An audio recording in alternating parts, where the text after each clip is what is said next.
मोगाच्या भोवान आनी भयणो, आमच्या जिवितांत हें सदांचेंच जालां. कितें जेन्ना आमच्या लागीं कांयच करूंक जायना तेन्ना आमी रोखडोच एक एक्सक्यूज सोदता. आमी आमच्या कडेन कितें जायना जाल्यार आमी दुसऱ्यांचेर घालतात वा दुसऱ्यांक ब्लेम करतात. एक उदाहरण म्हणल्यार जेन्ना एक मनशा कडेन नाचोंक जायना वो डान्स करूंक जायना, तो सदांच ते जमनीक ब्लेम करतलो, डान्स फ्लोर बरो ना म्हणटलो आनी केन्नाच म्हणसोना आपणा कडेन जायना अशें म्हणून. असले मनीस न्हू मोगाच्या भावन भयणो, तांच्या जिवितांत चूक आसना, तांच्या जिवितांत धादोसपण आसना. ते सदांच दुसऱ्यांचो चुकी काडूंक पयले, दुसऱ्यांची टिका करूंक पयले आनी ते वगेय बसनात आनी तांणी कितें तरी म्हणूंकूच जाय.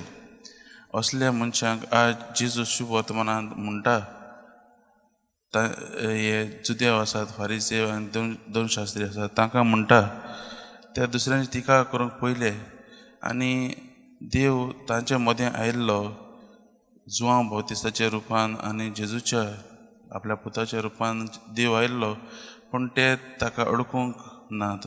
ते तांकां नाकारलो, ताका तांचे वाटो चलोवंक तांच्यांनी जावंक ना. हेंच जेजू म्हणटा, ते तांच्या जिवितांत धादोसपण ना, ते देवाक ताणें आपणावंक ना. म्हणून ते जेजू आज ह्या शुभ वर्तमानांत कोडीत करूंक सोदता.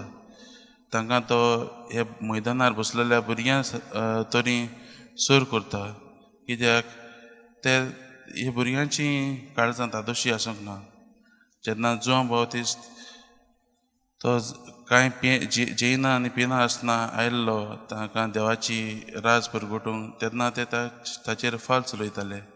आनी जेजू जेन्ना हे वायट सांगता आनी गरिबां सांगता जेयता आनी पियेता, तरी सून ते तांचेर नीट करतात.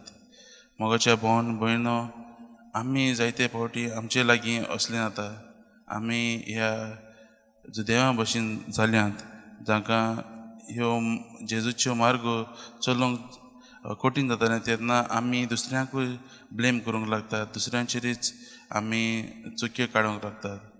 तर आयच्या दिसा आमी हे नियाळ करता आसतना ही जेजूची धाकली शिकवण ती आज दिता, ती बरी शिकवण आमी आमच्या जिवितांत आपणावया.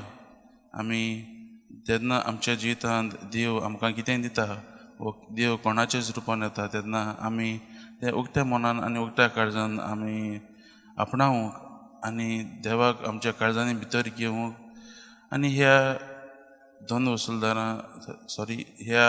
दोन शास्त्री आनी फारिजां भाशेन ना जावंक आमी प्रयत्न करुया.